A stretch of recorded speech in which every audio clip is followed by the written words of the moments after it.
hope you've had a great day.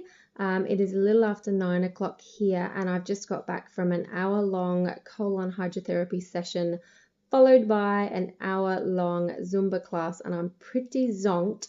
But while I was driving home, all these little thoughts were coming into me, and I thought, wow, I probably should share this in a video blog before I forget. So tonight I'm going to just talk to you about 6 ways to increase probiotics into your diet. Now, when I talk about probiotics, I'm talking about the living organisms that live in your gut that need to be fed and nourished because these little guys are actually keeping you alive.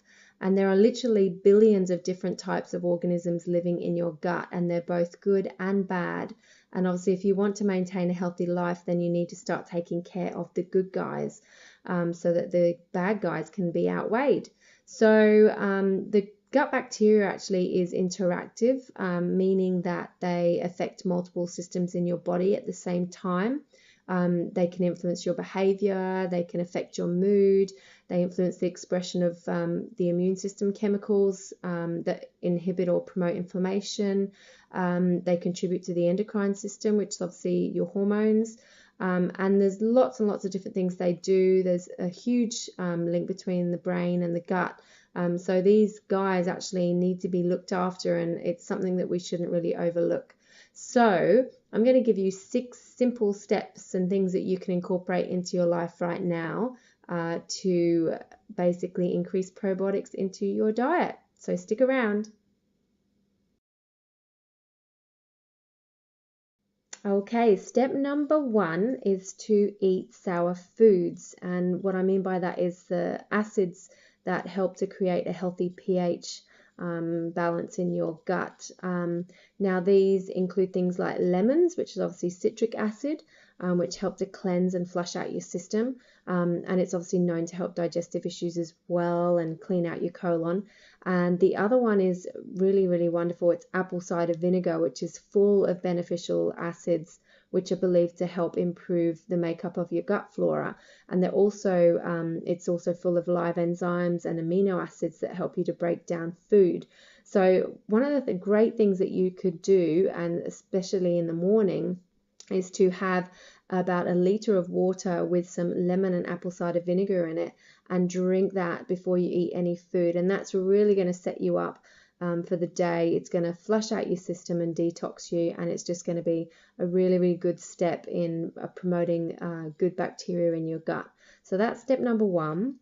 Step number 2 is to eat probiotic-rich foods, and what I mean by that is the fermented foods. Now, I know people can get a bit scared of the word fermented because it sort of implies gone off or moldy, but that's simply not true. I think we need to get our heads around fermented foods and the fact that these are probiotic-rich foods that will actually add extra beneficial organisms to your gut to help them colonize. So these include things like milk kefir and water kefir, which you can make yourself at home, kombucha, which is a fermented tea, which you can make at home, sauerkraut, obviously a fermented cabbage, which is really, really easy to make. And obviously my video is up on the site on how to make that as well. Miso, which is fermented soybean paste, and we essentially call this our Vegemite. My daughter has it on some homemade crackers and loves it. And other fermented vegetables like pickles, but also organic yogurts. Now, if you don't want to make yogurt from home, obviously get it from the shop, but make sure that it says live and active cultures on it and that there's no added sugar, because the sugar can be counterproductive to the probiotics.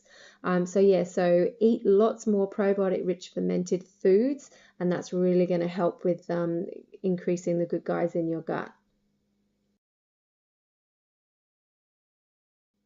Right, so number 3 on my list was to eat prebiotic-rich foods. Now, don't get confused. Probiotics basically are the organisms, live organisms that are going into your gut. Prebiotics are the foods that actually feed these organisms. So it's anything basically that is high-quality soluble fiber, things like chia seeds, flax seeds, which you can obviously add to smoothies in the morning, organic fruit and vegetables, particularly things like bananas and sweet potatoes. They're really, really good prebiotic rich foods. So yeah, look to feed your gut with more prebiotic rich foods so that you are actually fueling your good guys. Now the fourth thing you can do is to take a probiotic supplement. Now just make sure that when you're choosing a probiotic supplement that it's a really good quality one, not one of those crappy on the shelf ones, you know, like they sell those kids chocolate balls. They're a complete scam. So what you want to look for is a probiotic that has multiple strains of bacteria for different benefits, obviously. Mine actually has, I've got mine here, 14 different strains. I use this one called BioCult, and it's got 14 different strains of bacteria and quite a high content of organisms, which is what you're looking for. And it also doesn't need to be refrigerated because this is one of the advanced technology ones that don't require refrigeration. But just make sure you check the label to see if it does require refrigerating or not. Obviously, make sure it has multiple strains. Make sure that there's no lactose and artificial colorings and flavorings and preservatives in there. And yeah, just be wise on what probiotic supplement that you pick. And I would recommend taking a probiotic supplement at least 1 to 2 capsules a day, morning and evening. If you have gut health issues at the moment, you could even up that for a little while until you heal your gut, and it's definitely going to help you on your way. Okay, step number 5 is to try and stay away from antibiotics and other anti-inflammatories because they actually deplete your body of powerful probiotics, and it can take your body quite a long time to recover from antibiotics if they even do.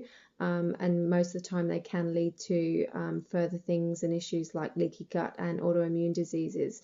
So just be really mindful that antibiotics are actually going to be killing off your good guys, and try and find alternatives or other ways rather than using antibiotics. And lastly, number 6 is to cut right down on sugar and processed foods, because these things are counterproductive, and as I said before, they're going to be feeding the bad bacteria in your gut and causing them to multiply. So you just want to try and get off the refined sugars and processed foods and just go back to eating real food again, food that's going to nourish your gut, that's going to help populate your good bacteria, and obviously help you to feel a lot better. So yeah, they're my 6 steps for increasing probiotics into your diet. I hope it was helpful. I'm now off to go and have a shower and go and have an early night, and I'll talk to you soon. Bye.